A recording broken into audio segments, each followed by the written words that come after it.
at Chapel Falls. These fools are up on top, slippery rocks, and I almost saw the lady fall. She was hooting like, oh no.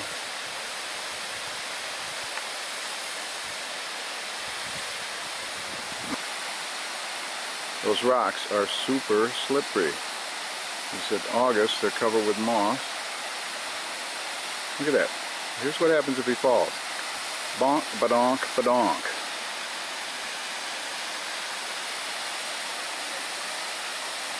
Dumber than a box of rocks.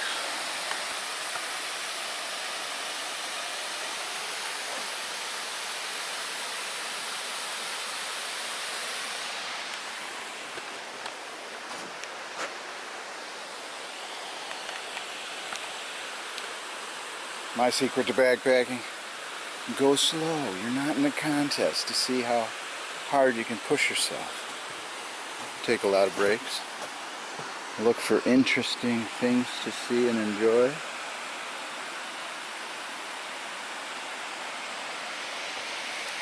Travel light. Pack out your stuff, your trash, and grab somebody else's. Make it nice.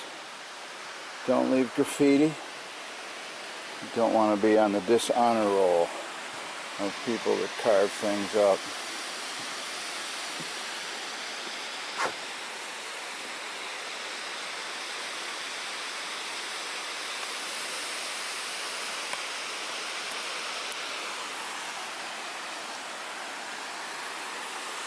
And just take it all in.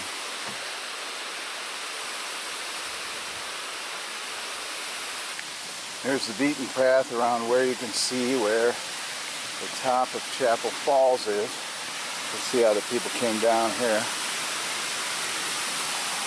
You can see those rocks would be very slippery, and they were down there. And that's what they were facing.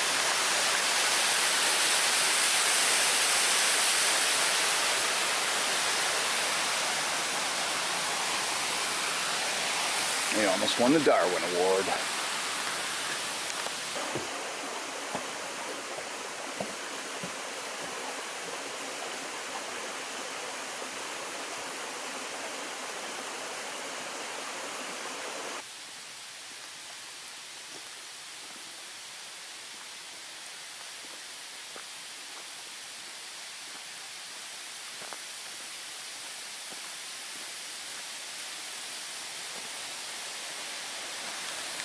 See how those roots right at the edge are worn? You know what they're worn from?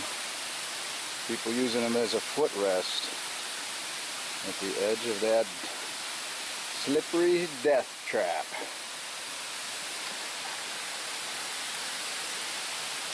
Badonkadonk Falls, that's what I'll call it when somebody falls off. That's what'll happen on the way down.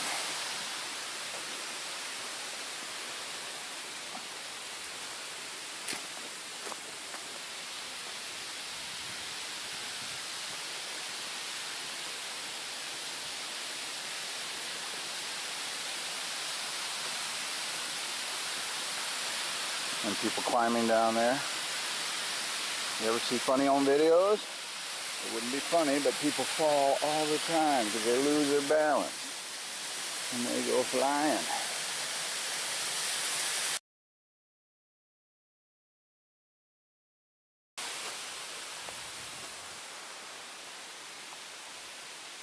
You know, it's a cliche to say, oh, well, that guy had a death wish. He's doing something really stupid. But I worked with a guy a summer while I was in college. We painted houses. And this guy was like made of just muscle and bone. He was just the toughest guy. And but what he would do, he had such agility, he would climb up on the peaks of these houses that we were painting. And he would lean over the edge with a bucket and a brush and paint the very peak where our ladders couldn't reach because they weren't long enough. He was a tough guy.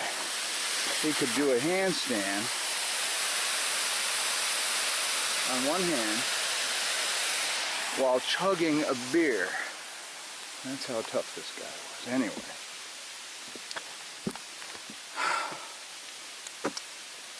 He got into drugs. He spent all the money he was supposed to be earning all summer for college tuition on drugs. So at the end of the summer, he couldn't go to college, and he just didn't feel he could face his parents. And so he packed up all his stuff in his dorm room. And I guess he wrote a note apologizing. And then he laid down on the couch and he killed himself.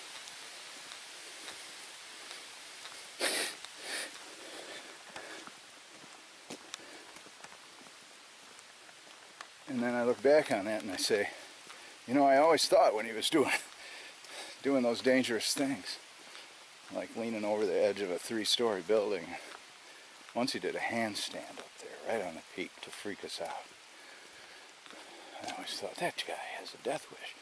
But I didn't know that I was right. I was just thinking, well, that's, you know, what anybody would say about behavior like that. And then I found out it was true. Rest in peace, my friend.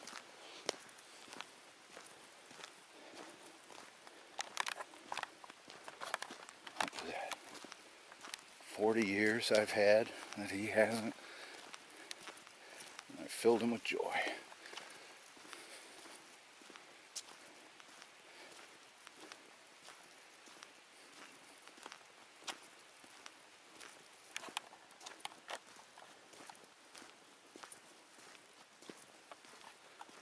I won't say his name, out of respect for his family.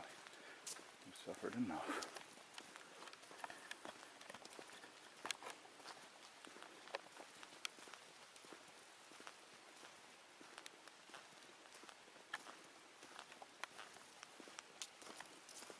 Also, so what if you didn't have the tuition? So what if he screwed up? Face your parents. That's a temporary problem. That's not a 40 years of my life cut short problem. Okay? And all the pain he caused his parents and his brothers and sisters. No, we are not in this world alone. And it's not fair to act that way. You tough it out, huh? I'm just telling you how tough this guy was, and then he folded like a cheap suit. No, you tough it out. You tough it out. Get some help if you need it. Okay? Find a way to get through, because the storm will not last forever and the sun will come out again.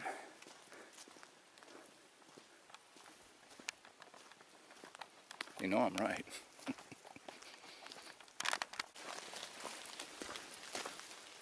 Alright, I've recomposed myself, and my generation.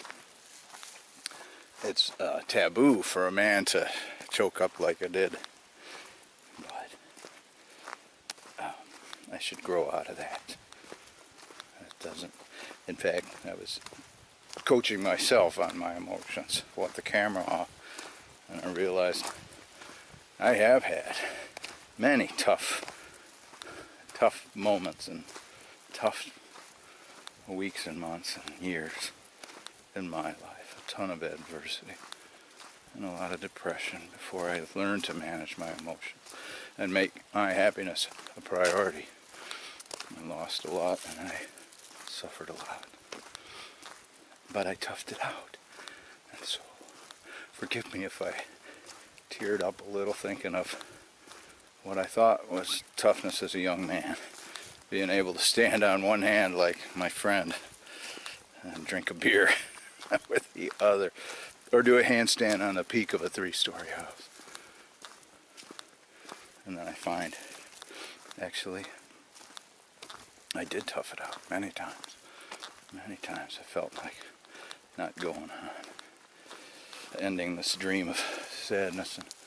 And I just wanted to say to you, if you're feeling that way, or if you've ever felt that way, encourage others that you can get through this. Get help if you need it.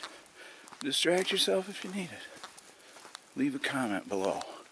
and click like if you're going to tough it out, or you ever have. You see, I've made it back to the parking lot. Done pontificating about suicide, how you probably shouldn't do it, except to say that unless your religious belief is strongly against it, once your quality of life has gone down to a certain level, and you've had all the fun you can wring from this beautiful, beautiful life that we all share, you ought to get peaceful with your loved ones and make your own decision. I had a friend who did that. He was in the hospital for 3 months, 90 years old, severe infections after surgery, and his recovery was not physically possible. And he told his big loving family, look, I've had enough. I'm going to start refusing food and water. And they all freaked out because it was against their religion. He said, I'm doing it anyway. So they all left the hospital room. I was there because my girlfriend at the time was his niece. I had become friends with him. And everyone had objected to his plan.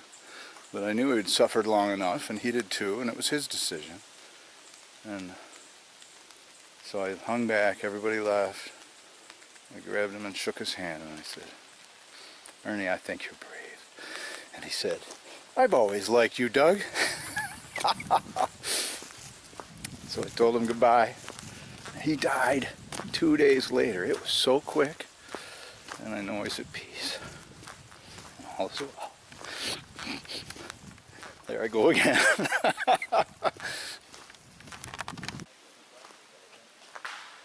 Back at the trailhead with my trophy. Let's go on in the recycle thing. And some plastic. Bearproof, so I couldn't figure it out.